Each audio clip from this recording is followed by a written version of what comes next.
La Prefettura di Padova ha attivato con il Ministero dell'Interno un immediato pagamento per quanto riguarda delle spettanze della cooperativa che diciamo, di fatto avanzava delle quote economiche che hanno portato a ieri al blocco di 200 stipendi da parte della cooperativa per quanto riguarda tutti i lavoratori impegnati nel sistema di accoglienza del Veneto. Interviene il prefetto, scende la tensione tra i dipendenti di Edeco che nei giorni scorsi avevano proclamato lo stato d'agitazione.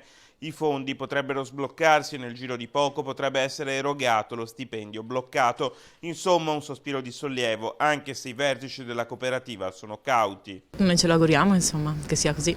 La situazione per i lavoratori, circa 250 della cooperativa che gestisce gli hub di Cona e Bagnoli e di altre strutture del Veneto, non è però rosea. A preoccupare è anche la tenuta occupazionale del settore. Certamente c'è una situazione di sofferenza ovviamente dal lato dei lavoratori, perché con i numeri che scendono negli hub di Cona e di Bagnoli è ovvio che c'è anche meno necessità di prestazioni d'opera. Anche l'azienda si augura la massima che le cose vadano per il meglio, insomma, anche per i lavoratori e che per garantire la continuità aziendale e la serenità di tutte le forze lavoro, quindi assolutamente massima disponibilità al dialogo. A margine dell'incontro i vertici hanno espresso la posizione dell'azienda sull'inchiesta in corso. Noi siamo tranquilli, siamo spesso sotto l'occhio del ciclone e non abbiamo niente da nascondere, quindi insomma le indagini faranno il loro corso, ma insomma siamo qua, siamo tranquilli. Insomma. Per il futuro e l'arrivo di nuovi migranti, invece, il prefetto non si sbilancia. Se avessi queste capacità divinatorie giocherei un terno al lotto.